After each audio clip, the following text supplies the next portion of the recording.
నమస్తే, welcome to Leo. మనతో ఉన్నారు సీనియర్ జర్నలిస్ట్ డివి శ్రీనివాస్ గారు. సార్ నమస్తే. నమస్తే. 2019-24 దాకా అది ఇది కాకుండా ఏది కాదు అనర్హం అంటూ ప్రతి దాంట్లో కూడా స్కామ్ చేసినటువంటి వైఎస్ జగన్మోహన్ రెడ్డి విద్యార్థులకు సంబంధించిన జీవితాలతో కూడా ఎలా ఆడుకున్నా మనందరికీ తెలిసిందే. బైజూస్లో ఎంత దండుకున్నాడు, అదేవిధంగా డిఎస్సి పెట్టి ఎవరితోని ఆ యొక్క ప్రశ్నపత్రాలు ఎవరితో దిద్దించాడు, ఇవందరికీ తెలిసిందే. ఇవన్నీ చేసిందే కాక ఇప్పుడు మళ్ళీ వచ్చేసి మెగా డిఎస్సి ఏదైతే ఉందో 16,000 మంది రాసినటువంటి విద్యార్థులు వాళ్ళకు ఉద్యోగాలు వచ్చి చాలా సంతోషంగా ఉన్న టైంలో ఇప్పుడు దానిపైన డగా డిఎస్సి అని చెప్పి మాట్లాడుతున్నాడు. గతంలో బైజూస్ని ఎలా చూడాలి, గతంలో పెట్టిన డిఎస్సిని ఎలా చూడాలి అంటే ఏం చెప్తారు సార్? ఏ జ్యూస్?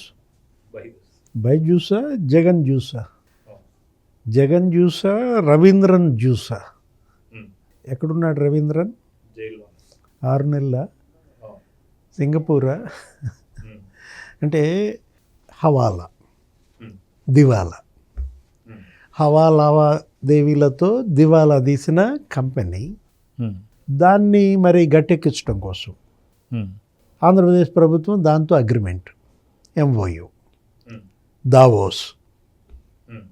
అంటే జగన్మోహన్ రెడ్డి దావోస్ వెళ్ళి కలిసిందేమో శరత్చంద్రారెడ్డిని, ఆయన Tihar jail, Delhi liquor scam. లేకపోతే ఈయన రవీంద్రన్ సింగపూర్ జైల్, బైజూస్. అంటే మొత్తం ఏది దగ్గర ఒక 9 లక్షల విద్యార్థులు ఇవాళ అతని కస్టమర్లుగా మార్చడం, ఒక 18 లక్షల తల్లిదండ్రులు బైజూస్కి కస్టమర్లుగా మార్చడం. డీలా ఇదే కదా. ట్యాబుల ముసుగులో అసలు ఒక్కొక్క ట్యాబు దాని ఖరీదు ఎంత, నువ్వు ఎంత కొన్నావు, ఆ కంటెంట్ విలువ ఎంత. ఆ రోజు నాదెండ్ల మనోహర్ ప్రెస్ మీట్లో బయటపెట్టాడు. ఇదో పెద్ద స్కాము బైజూస్ అనేది, ట్యాబుల కొనుగోళ్ళు అనేది జగన్మోహన్ రెడ్డి హయాంలో సిలబస్ పేరుతో 1000 కోట్లు, ట్యాబుల పేరుతో 2000 కోట్ల, కంటెంట్ అప్లోడ్ చేయించినందుకు 485 రూపాయలంట, 500 రూపాయలు.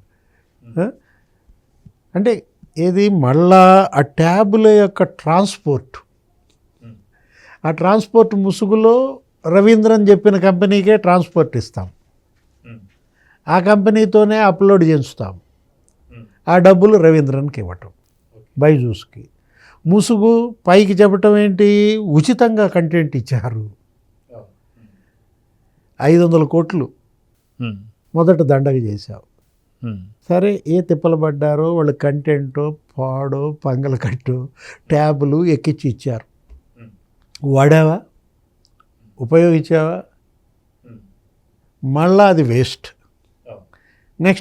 నెక్స్ట్ ఇయర్ ఇంకో 500 కోట్లు, మళ్ళా content, same episode, same scene.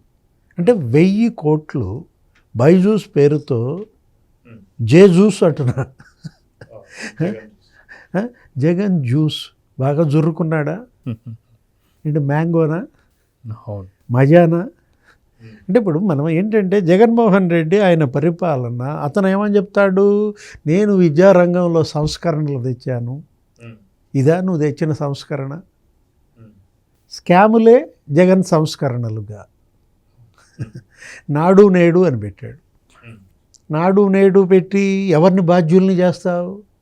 అంటే దోచుకునేది, ఎత్తుకుపోయేది నీ మనుషులు, నీ అనుచరులు, నీ గ్యాంగ్. సిమెంట్ ఎత్తుకుపోతారు, స్టీల్ ఎత్తుకుపోతారు, ఇటుకలు ఎత్తుకుపోతారు. వాటి కాపలా ఎవరు? Head master. స్ట్రోక్, గుండెపోటు వచ్చి ఎంతమంది చనిపోయారు? అంటే నాడు నేడు ముసుగులో జగన్ చేసిన స్కామ్. తరగతి గదులు కడుతున్నా అన్నావు. ఏంటి నువ్వు కట్టేది? తరగతి గదులు, పాత తరగతి గదులకే రంగులు వేసావు. అంటే ఇప్పుడు అదొక్కటే కాదు, అసలు చివరికి ఎంత కక్కుర్తికి పడ్డారంటే టీచర్ల బదిలీల్లో కూడా స్కామ్. ఒక్కొక్క టీచర్ బదిలీకి 5 లక్షలు వసూలు చేశారు. బొత్స సత్యనారాయణ అప్పుడు విద్యాశాఖ మంత్రిగా 1650 పోస్టులు ఉద్యోగుల దగ్గర 65 కోట్లు ఏం వసూలు చేశాడని కదా. కరెక్ట్గా ఎన్నికలకు ఒక 5-6 నెలల ముందు ఏం భాగోతం, ఏం వసూళ్ళు. అంటే విద్యారంగంలో ఇంత అవినీతికి పాల్పడటం ఆంధ్రప్రదేశ్ చరిత్ర కాదు, అది 70 ఏళ్ళు. దేశ చరిత్రలోనే లేదు. 80 ఏళ్లలో ఎడ్యుకేషన్ డిపార్ట్మెంట్ని ఎలా దోచేశారంటే అటు ఆదిమూలం సురేష్ 1వ కృష్ణుడిగా, ఇటు బొత్స సత్యనారాయణ 2వ కృష్ణుడిగా నరకం చూపించారు. టార్చర్ పంతుళ్ళకి. అరే బాత్రూమ్ ఫోటోలు వాళ్ళు తీయాలా? అదే టాయిలెట్ ఫోటోలు వాళ్ళతో తీయించి అప్లోడ్ చేయించమంటావా? పగబట్టాడు పంతుళ్ళ మీద, పగ అలా తీర్చుకున్నాడు. అంటే కరోనా టైంలో వైన్ షాపుల దగ్గర, అక్కడ క్యూ లైన్స్ దగ్గర కూడా టీచర్స్ని వాడాడంటే వాళ్ళ మనస్తత్వాన్ని ఎట్లా అర్థం చేసుకోవచ్చు? అక్కడే అతని యొక్క సైకో మనస్తత్వం అర్థం కావట్లా. ఒక ఉన్మాదం. ఒక సైకో నీకు ముఖ్యమంత్రి అయితే ఎలా ఉంటుందో అదే కదా దాని అర్థం. ఇప్పుడు వాళ్ళు ఏం చేయాలా? విద్యా బోధన. అసలు వాళ్ళ యొక్క ఉద్యమాలు, వాళ్ళ యొక్క పోరాటాలు ఏంటి? వాళ్ళని నాన్ టీచింగ్ పనులకు ఉపయోగించకూడదు. బోధనేతర పనులకు నీకు ఉపాధ్యాయులను ఉపయోగించడం వల్ల ఏమవుతుంది? వాళ్ళు ఇవ్వాల్సినటువంటి కంటెంట్ అక్కడ ఇవ్వలేరు. విద్యార్థులకు జరగాల్సిన న్యాయం జరగదు. ఆ రోజు ప్రొఫెసర్ కొఠారి ఏమని చెప్పాడు? దేశ భవిష్యత్తు తరగతి గదుల్లో నిర్ణయించబడుతుందంటే ఒక పెద్ద సూక్తి. అంటే ఉత్తమ పౌరులుగా తయారు చేయాలంటూ సర్వేపల్లి రాధాకృష్ణన్ ఆయన జన్మదినాన్ని మనం చేసుకుంటాం టీచర్స్ డేగా. ఇప్పుడు చూశారు, ఇప్పుడు లోకేష్ విద్యాశాఖ మంత్రిగా ముఖ్యమంత్రి చంద్రబాబు, ఇవాళ ఆయన సర్వేపల్లి రాధాకృష్ణన్ పేరుతో కిట్స్, సర్వేపల్లి రాధాకృష్ణన్ లేకపోతే డొక్కా సీతమ్మ పేరుతో మధ్యాహ్న భోజన పథకం, అబ్దుల్ కలాం పేరుతో ఇవాళ మరి ఒక ఇది. అంటే ఎవరు స్ఫూర్తిదాయకులు? విద్యార్థులకి ఎవరు తెలియాలి? రాధాకృష్ణన్ గొప్పదనం, సర్వేపల్లి గొప్పదనం తెలియాలి. అబ్దుల్ కలాం లాంటి సైంటిస్టులుగా మారాలి, మిసైల్ మాన్గా అనేటటువంటి ఒక స్ఫూర్తిని నింపాలి. డొక్కా సీతమ్మ మరి అందరి ఆకలి తీర్చిన మహిళా సాధ్వి.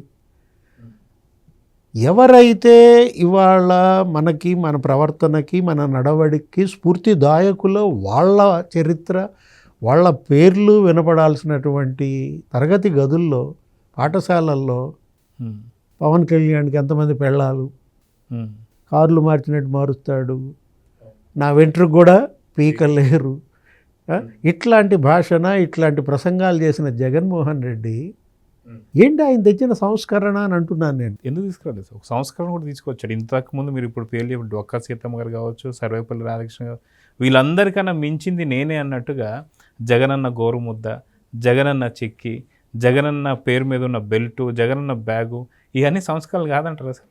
క్వశ్చన్ పేపర్లు ఎత్తుపోవటం, అంతే పేపర్ లీకేజీలు, లేకపోతే ఏంటి ఎక్కడెక్కడో విదేశాల్లో చదువుకు పంపిస్తే పారిపోయి రావడం, హోమ్ సిక్ అనడం, పంతులను కొట్టడం, ఇదా ఆయన స్ఫూర్తి? అవి నేర్చుకోవాలా జగనన్న నుంచి పిల్లలు? సో ఇంతటి జరిగిన తర్వాత కూడా ఇప్పుడు జరిగినటువంటి డిఎస్సితో దాదాపు జూన్ 6వ తారీఖున పరీక్షలు రాయడం, వాళ్ళు హ్యాపీగా వాళ్ళు ఉద్యోగాలు చేసుకుంటూ ఫలితాలు అనిపిస్తున్న టైంలో మిగతా రాసినటువంటి 3 లక్షల మందిని రెచ్చగొట్టడాన్ని ఎలా చూడాలంట? ఇప్పుడు యాక్చువల్గా ఏడాది నుంచి పనిచేస్తున్నారు. 14 నెలల క్రితం దాని నోటిఫికేషన్ ఇచ్చారు. ఇప్పుడు ఇవాళ పరీక్ష ఎప్పుడు జరిగింది? పోయిన సంవత్సరం జూన్ 6 నుంచి జూలై 6 నుంచి వరకు జరిగింది. 24 రోజులు 13 సబ్జెక్టులలో నిర్వహించారు. అదొక పెద్ద యజ్ఞం. డిఎస్సి అంటే అది ఆషామాషిగా. ఇవాళ డిఎస్సి వీళ్ళు నిర్వహించారు, నువ్వెందుకు నిర్వహించలేకపోయావు? ఇప్పుడు సైబర్ సెక్యూరిటీ పూర్తిగా ఏది అసలు మామూలుగా కాదు, personal security, robust disaster recovery, అన్ని విధాల జాగ్రత్తలు పాటించి అత్యంత భద్రతలో కట్టుదిట్టంగా పరీక్ష నిర్వహించడం కాదు, ఫలితాలు ఇవ్వడం కాదు, మొత్తం అసలు అపాయింట్మెంట్ లెటర్స్తో సహా 148 రోజుల్లో ప్రక్రియ కంప్లీట్ చేశారు. లోకేష్ రాజీనామా చేయాలా? అంటే నువ్వు నీలాగా దగా డిఎస్సి చేయలేదు కాబట్టి రాజీనామా అడుగుతున్నారా? మెగా డిఎస్సి పెట్టాడు కాబట్టి రాజీనామా చేయాలా? ఇప్పుడు ఇవాళ 16,000 మంది టీచర్లను నియమించినందుకు రాజీనామా చేయాలా? ఎందుకు రాజీనామా చేయాలి లోకేష్? అసలు వీళ్ళు మాట్లాడుతున్న మాటలు ఇప్పుడు కూడా మాట్లాడుతున్నారు. అంబటి రాంబాబు వీళ్ళందరూ కూడా సిబిఐ విచారణ డిమాండ్ చేస్తున్నారు. ఏంటి సిబిఐ ఎస్పీ మీద కేసు పెడదామా? లేకపోతే సిబిఐ అరెస్ట్ చేయడానికి వస్తే తరిమేద్దామా? అంటే సిబిఐ పేరు ఎత్తబాకంటారా నాయన? మీరు సిబిఐ విచారణ అనగానే ఏం గుర్తొస్తుంది? రామ్ సింగ్ గుర్తొస్తాడు, లేకపోతే కర్నూలు మరి గెస్ట్ హౌస్ గుర్తొస్తుంది, అవినాష్ రెడ్డి చేజింగ్ గుర్తొస్తుంది, అవినాష్ రెడ్డి తల్లికి గుండెపోటు గుర్తొస్తుంది. బాగానే ఉందా అవినాష్ రెడ్డి తల్లి? అంటే ఇప్పుడు సిబిఐ అనే పదం వీళ్ళు కనుక మాట్లాడకుండా ఉంటే కొద్దో గొప్ప క్రెడిబిలిటీ వచ్చింది. లోకేష్ రాజీనామా చేయాలంటే అంటే ఇప్పుడు మనం అంటోంది అదే, ఏది వాళ్ళ బ్రహ్మాండంగా జాబ్ క్యాలెండర్ ఇచ్చినందుకు రాజీనామా చేయాలా?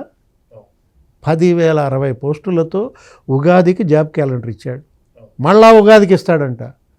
రేపు ఇంకో డిఎస్సి పెడుతున్నాడు 3,500 పోస్టులతో. రాజీనామా చేయమన్నా? నేను అంటోంది అదే, ఎందుకు రాజీనామా చేయాలి లోకేష్? ఇప్పుడు ఎయిర్ ట్రంకాలతో కలిశాడంట ఇప్పుడే. అక్కడ మహారాష్ట్ర సీఎం ఫడ్నవీస్ని కలిశాడంట, రేపు రష్యా వెళ్తున్నాడంట. అక్కడ పీటర్స్బర్గ్ ఎకనామిక్ ఫోరం సదస్సులో మళ్ళీ పెట్టుబడులు, మళ్ళా కంపెనీలు ఇక్కడికి రాబట్టడం. రాజీనామా చేయి అంటే సత్యానాదాలతో ఎందుకు కలుస్తావు? రాజీనామా చేయి. సుందర్ పిచ్చయ్తో ఎందుకు భేటీ అయ్యావు? రాజీనామా చేయి. గూగుల్ డేటా సెంటర్ ఎందుకు తెచ్చావు? ఆర్సిలార్ స్టీల్ మెటల్ కంపెనీ 136 రోజుల్లో తెస్తావా? దేనికి రాజీనామా చేయాలని అంటున్నా? రాజ్నాథ్ సింగ్ని తీసుకొచ్చి పుట్టపర్తిలో ఫైటర్ జెట్ అసెంబ్లీ యూనిట్ పెట్టినందుగా రాజీనామా చేయమనేది? అంటే నాకు అదే కనపడుతుంది వీళ్ళల్లో. ఏది, మేమేటు 5 ఏళ్ళు మాకు అధికారం ఇచ్చారు, మేము సర్వనాశనం చేశాం, నువ్వెందుకని నాశనం చేయవు? అభివృద్ధి చేస్తున్నందుకు రాజీనామా చేయమంటారు. ఆంధ్రప్రదేశ్ నువ్వు నాశనం చేయలేదు కాబట్టి రాజీనామా చేయి. సో చూద్దాం సార్, ఖచ్చితంగా నారా లోకేష్ గారు ఒక పక్క అభివృద్ధి చేస్తుంటే మరో పక్క వీళ్ళు ఇలాంటి అరాచకపు మాటలు మాట్లాడుతున్నారు. ఇప్పటికైనా సరే ఆపాలని చెప్పి అయితే కోరుకుందాం. నమస్తే సార్.